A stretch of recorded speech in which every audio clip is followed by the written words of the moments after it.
authors. I'm Joanne Merrill, children's and young adult fiction writer and author of short non-fiction for authors. Thanks for joining me for the Hybrid Author podcast, sharing interviews from industry professionals to help you forge a career as a hybrid author, both independently and traditionally publishing your books. You can get the show notes for each episode and sign up for your free author pass over at the Hybrid Author website to discover your writing process, get tips on how to publish productively, and get comfortable promoting your books at www.hybridauthor.com.au. Let's crack on with the episode.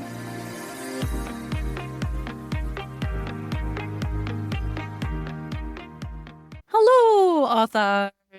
I hope you're all keeping well in whatever part of the world you reside and listen to the podcast in. Today's interview is with Joanne Merrick on empowering readers to make informed decisions. And we chat what drove her to write her book, Game On, Is Management Your Best Career Play? And why this conversation is so important right now. Key questions and tools introduced in the book to help people make more informed decisions about their career direction. How Game On helps shift the perspective. How Game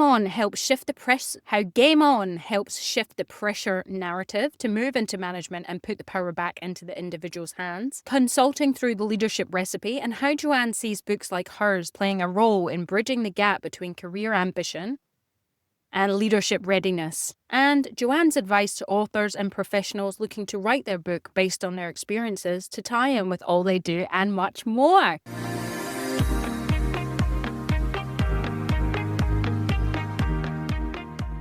So in my author venture this week, I was part of the Armadale Arts Festival. I presented at Armadale Public Library on Monday night, and I was presenting Discover the Power of Podcasting.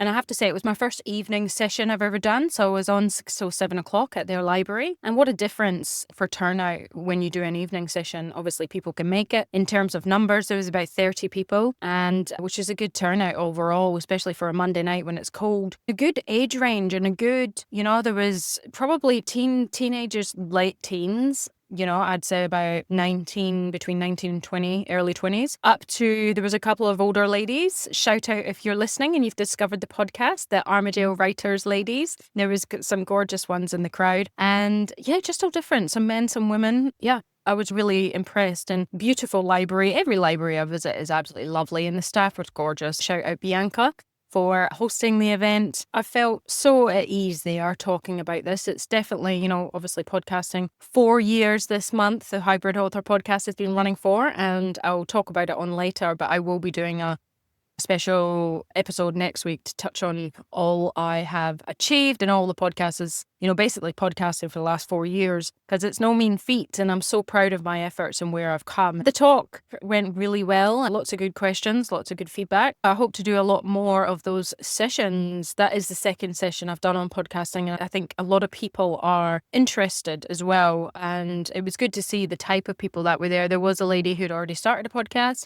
Most people wanted to, so that was good. That was where my talk, I always feel, is best fit. And then other people who wanted to appear on one. So it was quite varied and very good. I have started working with virtual assistants this week, and it's surreal. It's really surreal, like more on a regular basis. So obviously touching base, finding processes, the way that the workflow is going to run between us. And it's actually really nice to be working with other people in this capacity, and then things are getting done that I always do. And I thought initially it would be hard to let go, but they're great and they do a really good job. And yeah, probably better than me. It's just amazing. There it is. There's your stuff done. And it's just like, wow. Okay. I'm not going to say it's something I should have done ages ago because I wasn't in that space, and I just, yeah. And a lot of people I think would say, well, I can't afford it or whatnot. And it's like, well, I'm in a position where this is the next step for me, and my business is never going to grow if I don't do this. And also I think the case is where, okay, well, I've got to pay these people.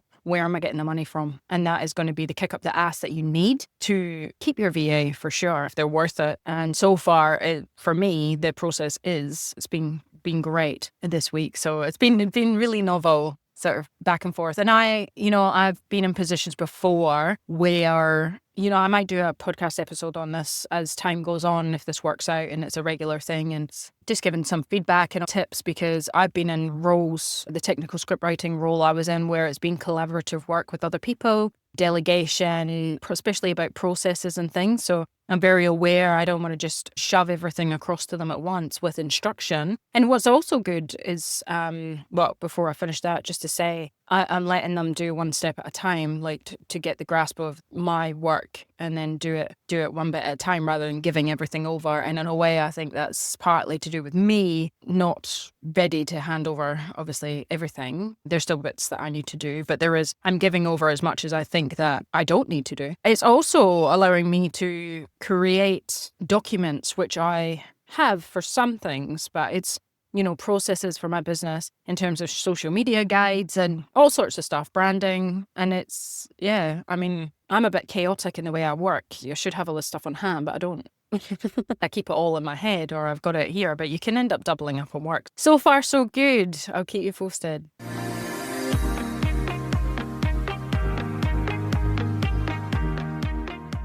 Today's sponsor is Sanguine Press, my imprint of feel-good, fast-paced, emotionally charged women's contemporary fiction. The writer, the hairdresser, and the nurse intertwines the struggles and dynamics of three women's working, family, and romantic relationships, leaning on their long-time friendship to help get them through. And my short non-fiction for authors, author fears and how to overcome them. How many times have you said your writing's crap or shied away from calling yourself an author? Take comfort in knowing your author fears are valid. Other writers feel the same way you do, but are not letting fear stop them from putting themselves out there. We are all feeling the fear, but doing what we love anyway. And you can too. And freelance writing, quick tips for fast success. Starting a freelance writing business? Place yourself in the pro position before you've met with your first client. Invest 1 hour gaining 60 plus quick tips to save yourself time, money, and stress. Discovering the little but important factors previously unconsidered, having never worked directly with clients before. Books come in an ebook, print, and some audio and range from $10, $15 to $28 each.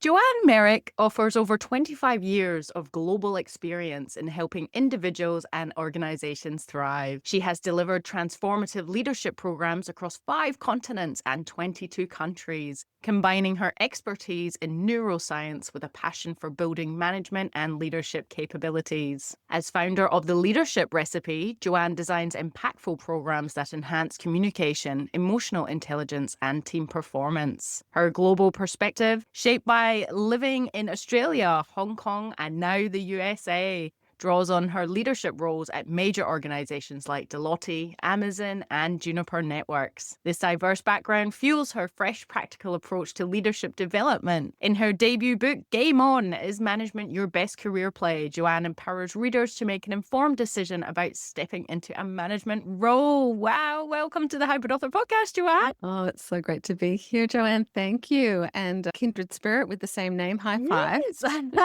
Yeah, hopefully we don't confuse everybody listening which Joe is talking, but yes. Well, congratulations on all your success. And, amongst all that, how did you come to be a writer? Oh, Joe, I wanted to write a book ever since I was about 7. It's one of those things that's kind of like intuition, where you just kind of feel that something is right. I had that as early as the age of 7, where I actually went to a book launch myself of one of my grandparents' neighbors. Her name was Bonnie Bates. She was in Australia, in Melbourne at the time, and Bonnie created the Lifeline organization, the customer service, the organization that obviously is in suicide prevention. She started that and then wrote a book about it. I went to the book launch, and I still have very, very clear memories of that, of, piles of books around us, people holding their, cups of tea and eating their biscuits. And I thought, wow, this is pretty special.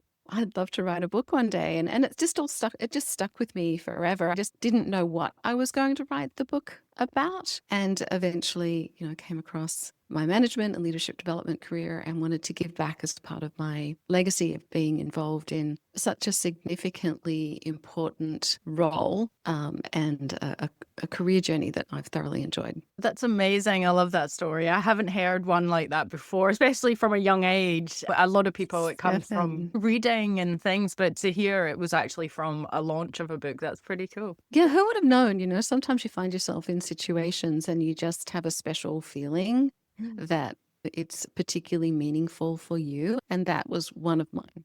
and it stuck with me for a very, very long time. So 50 years or so in the making. That's amazing. And anybody listening who's thinking of not having a book launch, you should have one, because it sounds like it's an Oh, yes. inspiration to all.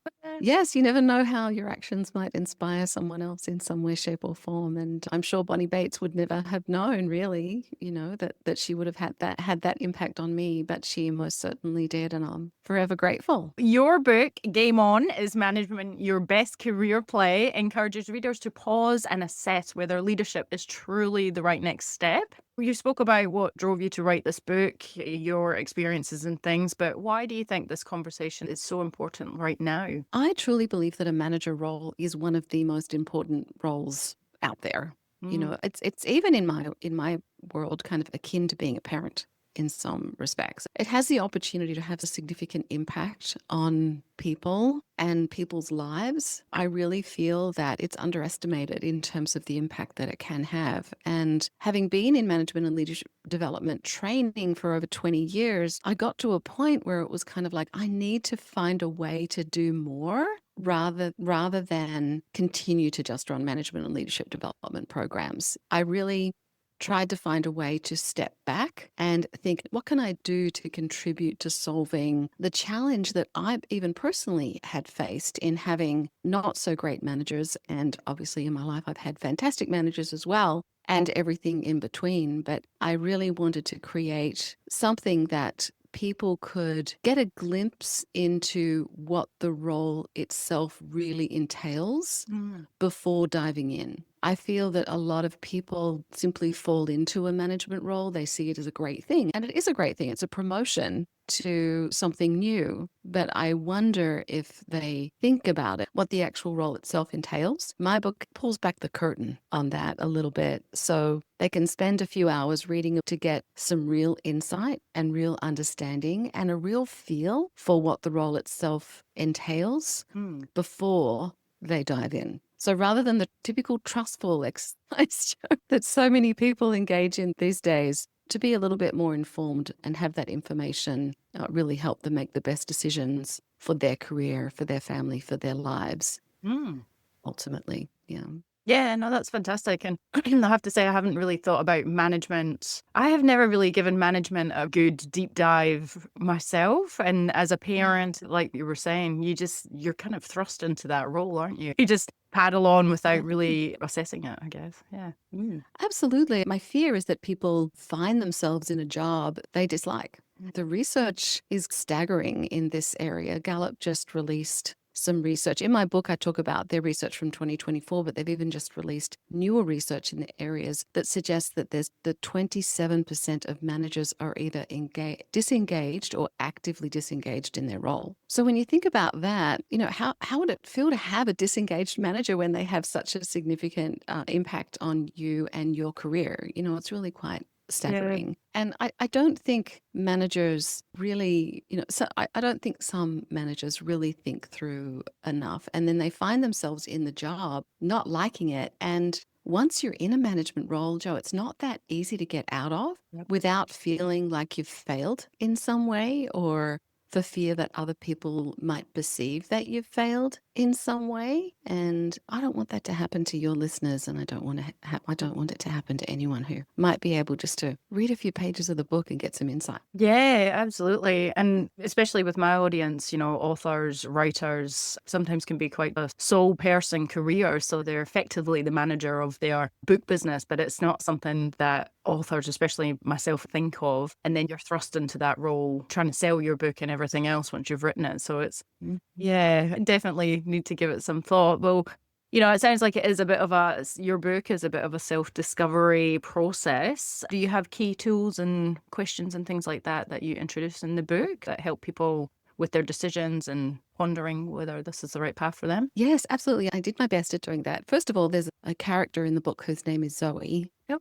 And Zoe is an engineer who herself is thinking about becoming a manager. So at the end of each chapter, you basically get some insight into what Zoe's thinking based on what she has read from that chapter. So I've tried to look at the reader's perspective, through Zoe's eyes. So hopefully there'll be something gained from that. as well. At the end of each, I call them quests because it's kind of game on. I liken your career to a bit of a game, albeit a very serious game. So rather than chapters, I decided to call them quests. And so at the end of each quest, there's not only Zoe's reaction, but there's a reader's quest in there as well. And that is a summary of each chapter and some thoughts for the reader to ponder and answer for themselves before moving on to the next chapter and obviously more content. So there's a little bit of a journey in there through Zoe's eyes, and then the personal journey of completing each quest. And then also at the end of the book, because it is, to your point, definitely designed as a decision-making guide, I created an assessment. And I created the assessment based on about 4 key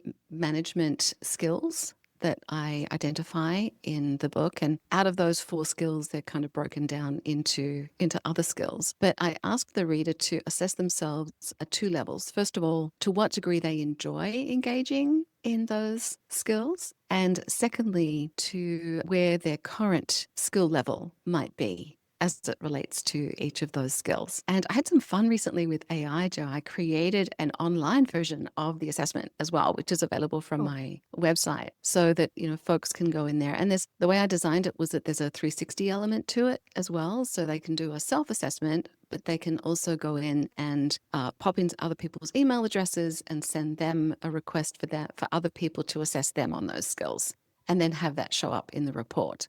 So I tried to make it as engaging and interesting and real life as I could to give them some food for thought. And they might come out of the assessment going, yes, absolutely, this is definitely where I see myself and what I want to do in the future. Or they might learn a little bit more about themselves in the context of how much they do enjoy or don't enjoy particular performing or engaging in particular skills. So for them, it might be, yes, management is for me, but maybe not now. And others might be, as we say in Australia, right? This is really interesting, but not for me. And that is hopefully a tool that folks will be able to walk away with and come back to from time to time, right? As they grow and develop in their careers and as they personally change. So it's not saying never, it's just saying maybe not now or yes or nah. That's it. Yeah, I think that's really clever, and it sounds extremely engaging. Have you read books set out like that before in terms of, sort of self-development and things, like having how you've laid it out? I think it's really cool. Possibly, but I couldn't name one, so maybe at some subliminal level I'd come across something like that. But, Joe, there are so many books written out there about management and leadership. And I wanted to make something that was practical. My ultimate hope is that large organizations or corporations or even colleges, or I've had some interest from universities, start thinking what resources they can give to, future leaders. And maybe this is one of them. So for organizations like that I have been part of, incorporate this book into their talent management strategy. So during their succession planning or their talent management initiatives, for those folks that they do flag as being potential leaders or potential managers within their organizations, just to give them a copy of the book, and that way they'll be more certain. And the organization will be more certain, and everyone will be more happy, or happier, whatever that word is. Yeah. So you see it sort of as a training, I guess, for organizations to upskill on their management to make sure that everyone's where they need to be in the right frame of mind and getting it all done. That's fantastic. That's really good. It's like surprises, right? So people don't walk into a role and think, oh, that's what this is all. I wasn't expecting that. You're telling me I have to have difficult conversations. You're telling me I have to give feedback. You're telling me I might have to let people go. You're telling me I now have to promote other people. You're telling me that it's not about me anymore, that it's all about other people. I mean, these are all things that are true about being managers that maybe a lot of people don't realize. Yeah. Do you think some people go into management roles just because of the paycheck? Like they say that and then they don't realize sorry, exactly what you're saying, what it entails, and then they're a bit like, oh, and then they run it. I'm sure they do. Yeah, in my experience, they do. I think it is definitely seen as a promotion into, one of the myths I talk about, misconceptions or myths, and one is that great managers or being promoted to a manager actually makes you a great leader. Mm. And this is not true. Just because you have a management title or a manager title doesn't necessarily mean you're a great leader. It just means that you've got people reporting to you that you Yes. now have a lot of responsibility over. Frankly, there's a lot to being a great manager. There's a lot to being a great leader. And in my book, I define the difference, or how I see the differences between management and leadership. But managers truly need to do both. They need to be great managers, and they also have to be great leaders. And the key management skills that I identify in the book, they need to be able to draw on those skills at any given time, under any given circumstance, with little to no preparation. Yeah. So they need to build the skills over time, and it can be a lifelong project for folks. So they need to be ready for that as well.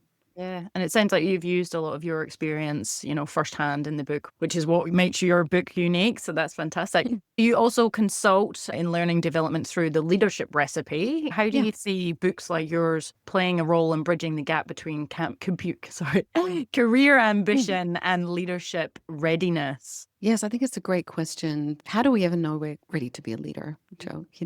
Like, how do we know? Do we portray certain traits or have certain skills before stepping into the role? So that kind of sets us up for success. Or once we're in the role, do we then kind of grow and develop those skills? Is it a nature versus nurture activity? So there's a lot that goes into thinking about being a manager and a leader. And I think the journey itself is very personal.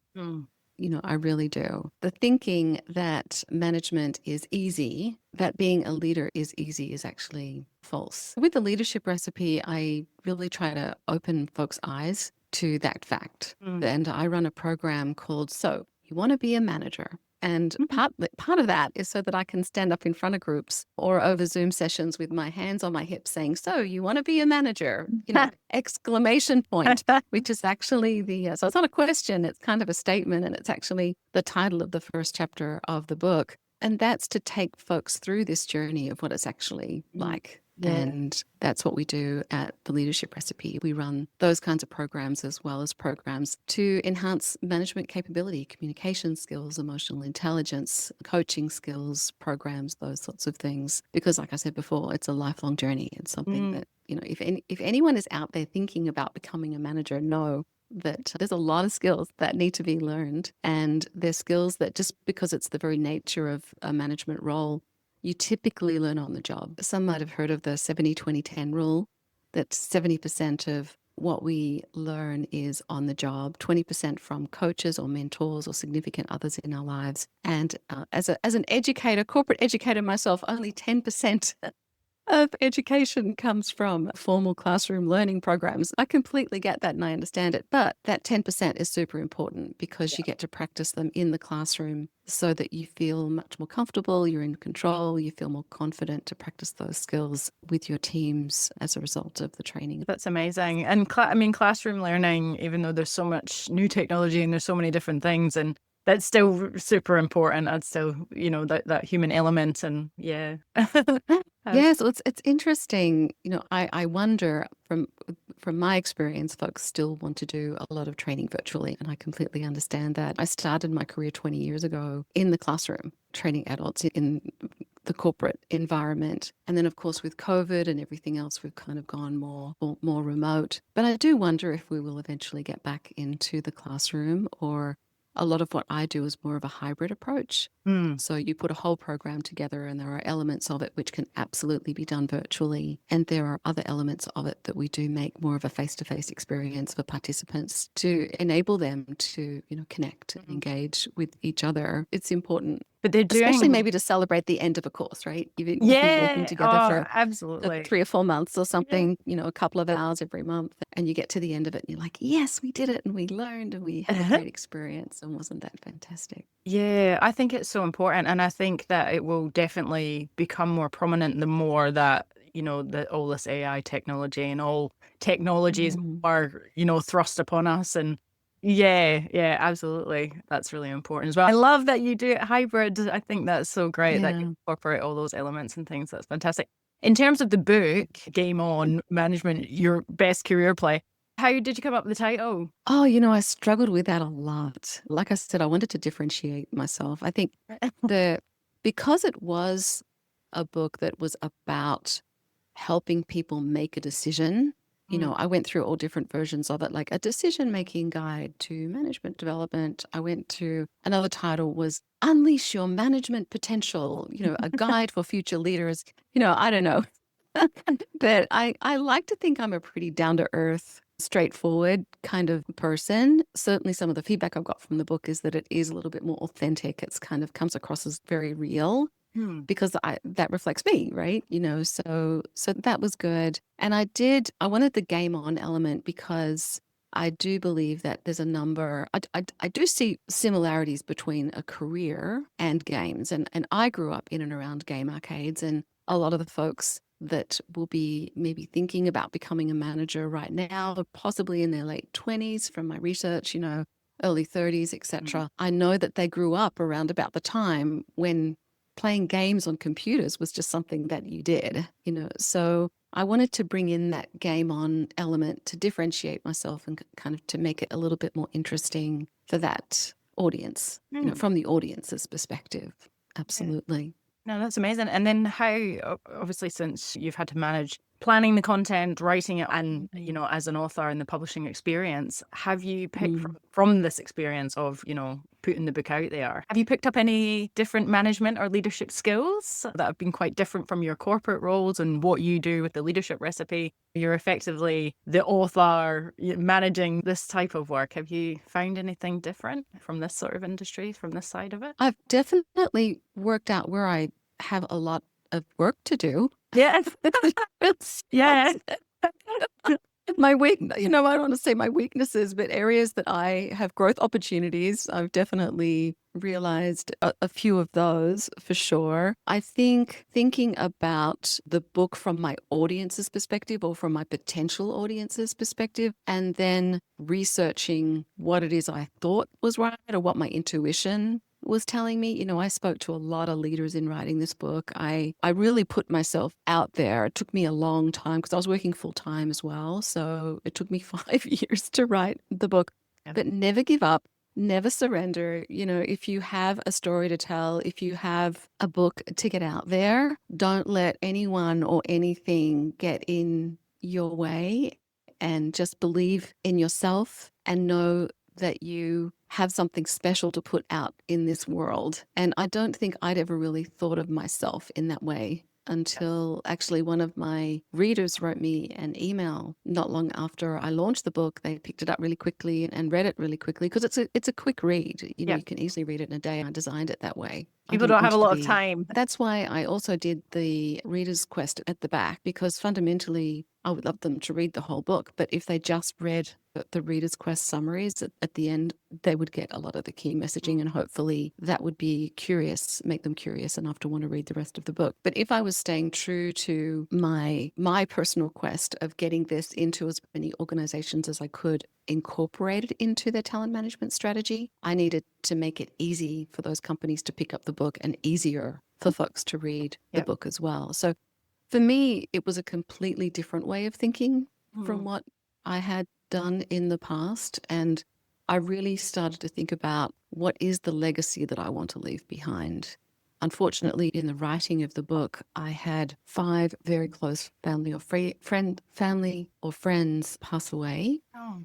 And I dedicate the book to all of them very early on. And what it did was it gave me personally a sense of mortality myself. That thinking went into the writing, my real messaging, and how I wanted the book to play a role in the lives of other people. Yeah, well, I'm sorry to hear that, but it sounds like, lots of powerful messages are coming through from that as well. It's a very powerful little book. You've shared so much, Joanne, and that's a wonderful advice. Do you have any other last advice you want to share with authors if they want to write from their experience or in the self-development side? For me, honestly, Jo, I wrote this book about 3 times. Yep. Maybe that's why it took me 5 years. I don't know. But, I just got my thoughts out there. And then I thought, how can I differentiate this? How can I make this relevant and true for my reader? who is my audience? I think you need to get super clear on that Mm. as well. And then be prepared to flex yourself in terms of the messages that you want to get out there and the messaging associated with what you've got to say. And for me, this book kind of morphed into what it is today. And I think it's much better than it was 5 years ago when I started writing it. There's no doubt about that. The other thing that I do or did throughout the process is make time for writing. I would sometimes take myself away on writing retreats, completely away from my family. I couldn't be away from them for too long. So if I took myself away from them, typically they'd come and join me on like a Saturday night or something for dinner. I couldn't be too far away from them. But I did get out there during my day in a favorite location, which for me is on the beach, and just spent some time with myself thinking through, everything that I mentioned before. And that really helped. I think that was really inspiring for me. And then I started talking about my book very early on because for me, to my friends and even to my managers and other close people around me, because for me, that held me accountable. Yep. Yeah. To actually get it done. Yeah. So. Oh, no, that's fantastic advice. I really, really like that you've took time out, and I think it's hilarious that your family followed you.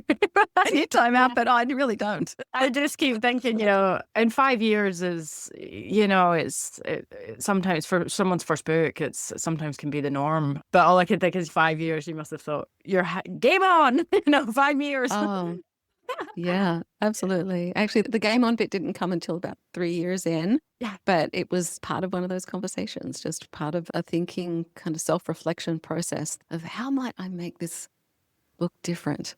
And by the way, that's another tool or another idea that I give to managers, and also I would maybe share this with your leaders as well. It's not how am I going to make this book different?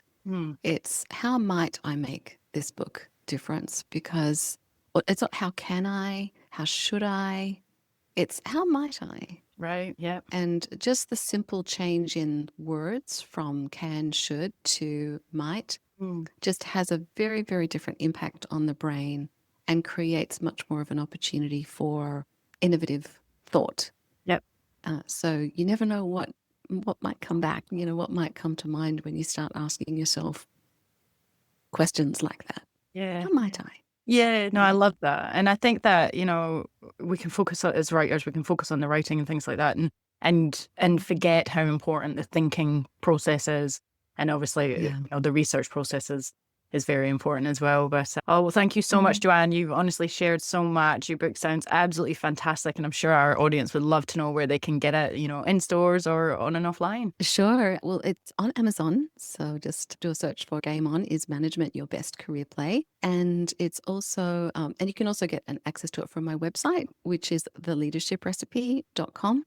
And on my website is also that assessment that I mentioned is in the book and that I've made available to folks virtually as well as part of an AI tool. So they can also contact me at joanne@theleadershiprecipe.com. And I'd love to hear from my readers. I'd love to hear from potential authors, and, more than happy to share as much of my learnings as I possibly can.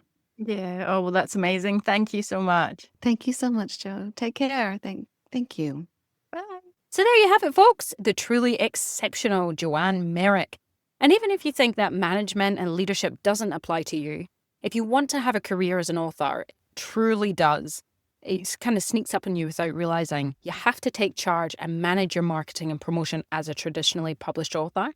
And as a self-publisher, you have to do it all. Manage the editing, the product promotion, product production, marketing, sales, the lot.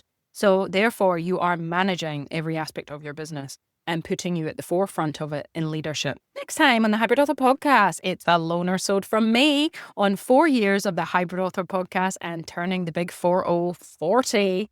I am 40 next week. And it's just kind of crept up on me. It really has. And yeah, I won't dive too much into thoughts about it. I'll keep it all for the following episode, but that's coming up next week. So for now, I wish you well in your author adventure. That's it from me. It's bye for now. That's the end for now, authors. I hope you're further forward in your author adventure after listening, and I hope you'll listen next time. Remember to head on over to the Hybrid Author website at www.hybridauthor.com.au to get your free author pass. It's bye for now.